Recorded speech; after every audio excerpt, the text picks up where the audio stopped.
hablaremos de una gran escritora, una mujer que luchó por los derechos de la clase obrera en el mundo y fue además precursora de la lucha por los derechos de la mujer. Y es considerada en el Perú y en el mundo como una de las principales pioneras del movimiento feminista. De hecho, el Centro para la Mujer Flora Tristán, del que seguramente muchos de ustedes han oído hablar y que queda aquí en Santa Beatriz, lleva ese nombre en homenaje a ella.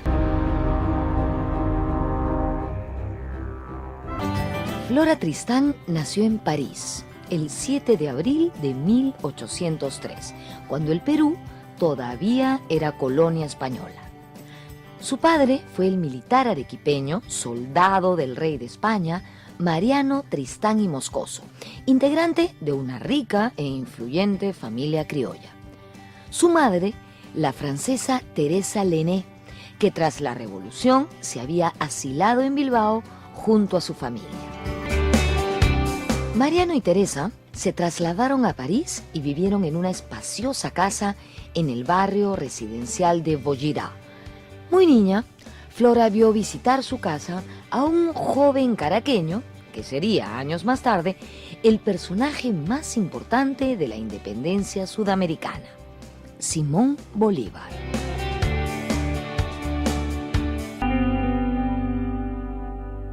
En 1808 murió el padre de Flora, Mariano Tristán. Como no estaban casados, Teresa Lené no pudo justificar ser la heredera del difunto. Así, los bienes del arequipeño pasaron a su familia en el Perú. Flora y su madre fueron desalojadas de la mansión de Vaugirard. Teresa Lené y sus dos hijos se fueron a vivir al campo. En 1818, al morir su hermano menor, Flora y su madre regresaron a París para vivir en uno de los barrios más pobres y peligrosos de esa ciudad. A los 15 años, Flora Tristán ingresó a trabajar a un taller de grabados como obrera colorista. El dueño de la pequeña imprenta era Andrés Chazal, quien no tardó en enamorarse de la joven. Con el respaldo de su madre, Flora se casó con Chazal en 1821. Tiene un matrimonio más o menos arreglado con la mamá de Flora Tristán.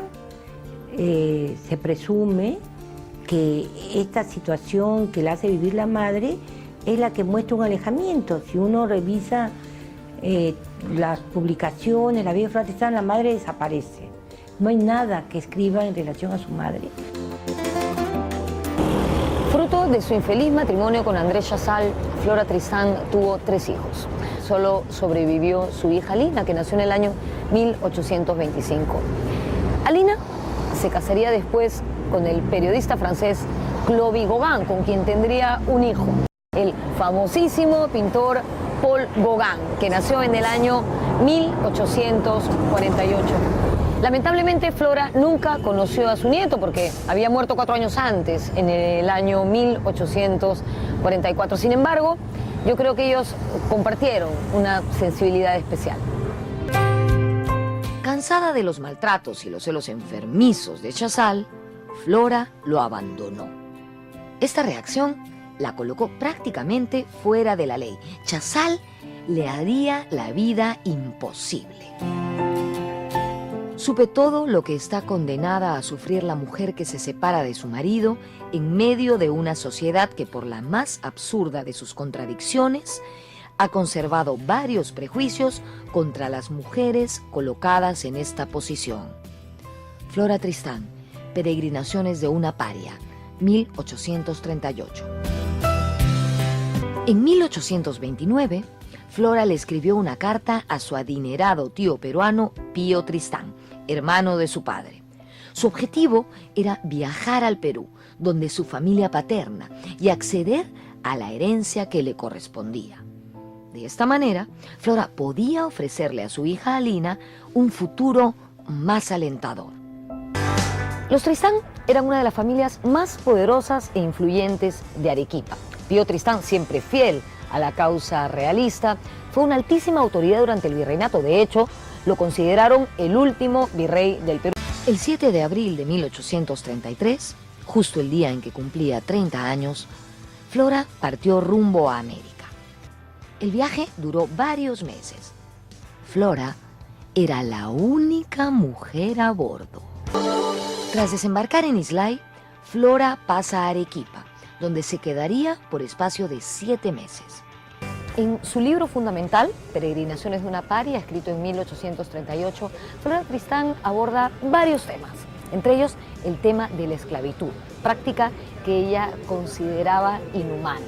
La esclavitud ya había sido abolida en Europa, sin embargo, ella escribe que nacen nuevas formas de opresión, como la opresión económica o la opresión a la mujer, cuya vida seguía regida por leyes y costumbres impuestas por los hombres. Flora Tristán estaba a favor del divorcio. Decía que el divorcio obtenido por la voluntad expresa de una de las partes podía liberar a las mujeres de la servidumbre y ponerlas al mismo nivel de los hombres en lo que a derechos civiles se refería. De hecho, el matrimonio arreglado por esos tiempos era para muchas mujeres una especie de cárcel. Flora describió ácidamente la realidad peruana. Cuestionó el origen de las fortunas en el país, las desigualdades económicas y sociales y el escaso interés de los gobiernos por mejorar la vida de la población.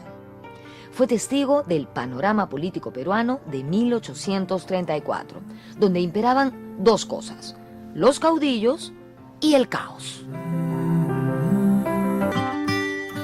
Flora no llegó a ser reconocida como hija legítima de don Mariano Tristán. Cansada de esperar la decisión de su tío, decidió retornar a Francia. Estaba pobre y enferma. Sin embargo, don Pío Tristán prometió seguir enviándole la pensión que le mandaba desde hacía años atrás.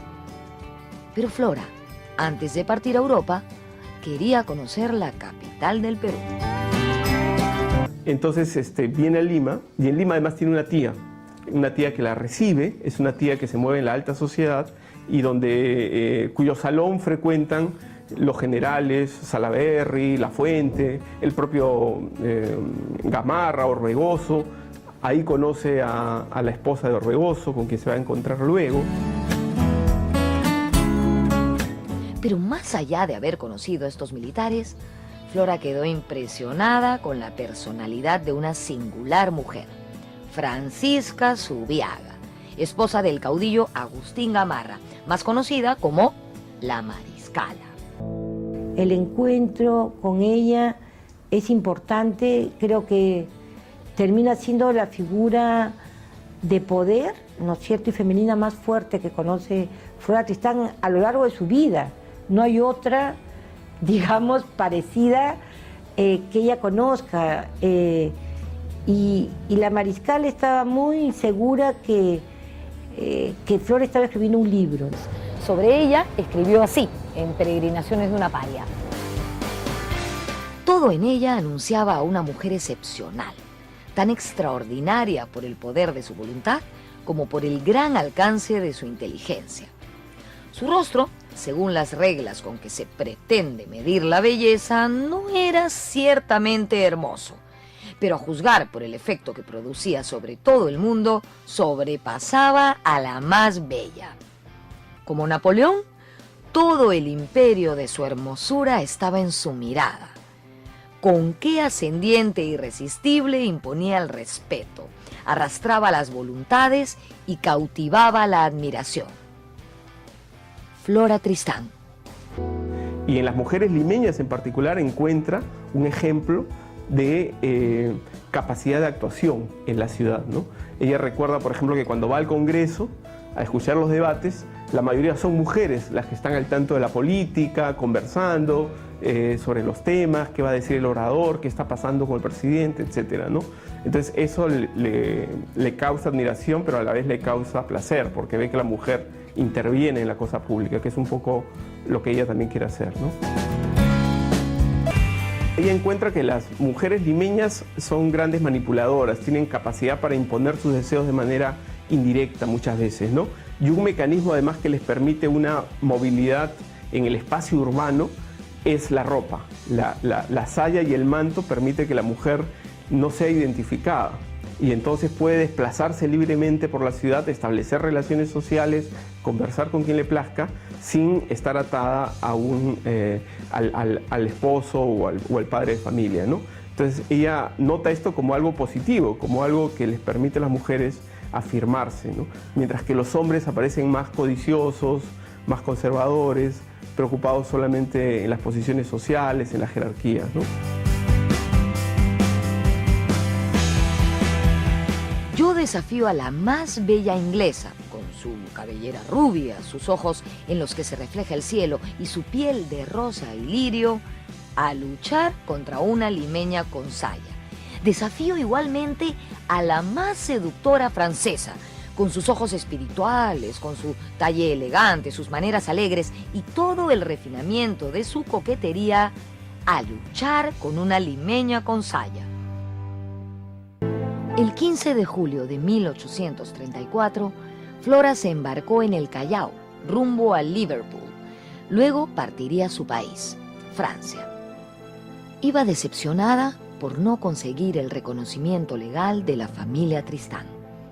Por otro lado, llevaba consigo numerosos apuntes que 4 años después, en 1838, publicaría en su trascendental libro Peregrinaciones de una paria. La descripción del Perú hecha por Flora Tristán fue en general dura y crítica, sobre todo con el rol y las costumbres de las clases dirigentes, de las élites de las 2 principales ciudades peruanas del siglo XIX, Lima y Arequipa. Al publicarse el libro en París, la reacción de estas élites fue furibunda. Muchos se sintieron aludidos, se sintieron decepcionados, incluso porque ellos sentían que la habían recibido, digamos, con los brazos abiertos, que le habían dado la oportunidad de todo y que ella cómo se atrevía a criticarlos, ¿no? Y a poner en evidencia, digamos, los vicios de la hipocresía, de la doble moral. Y entonces hubo reacciones muy fuertes contra ella e incluso se quemaron algunos ejemplares del libro que llegó a Lima, ¿no? Principalmente la dedicatoria fue lo que consideraron ellos más insultante y también las críticas que hacía a las relaciones privadas, ¿no? A la vida privada de las familias de la élite, ¿no? Porque era una crítica dirigida a la élite. Para Flora, el pueblo estaba embrutecido por la falta de educación. Ella creía firmemente en el progreso. Pensaba que la instrucción era fundamental para el progreso material y espiritual de un país.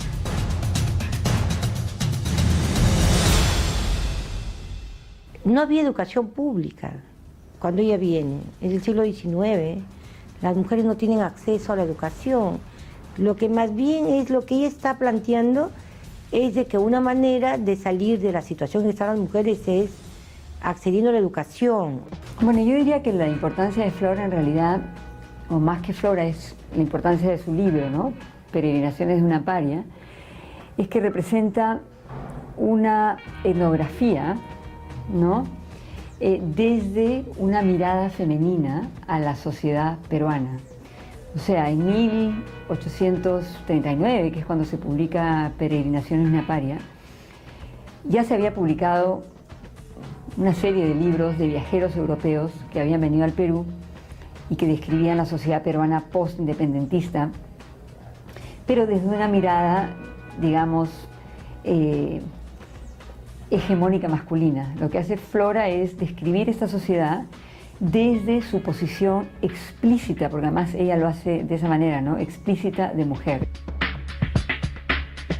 Flora creía en el poder de la imprenta y en la escuela pública. En la dedicatoria del libro les dice a los peruanos: en toda América, el Perú era el país de civilización más avanzada a raíz de su descubrimiento por los españoles. Esta circunstancia hace presumir favorablemente acerca de las disposiciones ingénitas de sus habitantes y de los recursos que ofrece. Que un gobierno progresista llame en su ayuda a las artes de Asia y Europa y pueda hacer que los peruanos ocupen aquel rango entre las naciones del Nuevo Mundo. Este es el deseo muy sincero que me anima. Vuestra compatriota y amiga, Flora Tristán.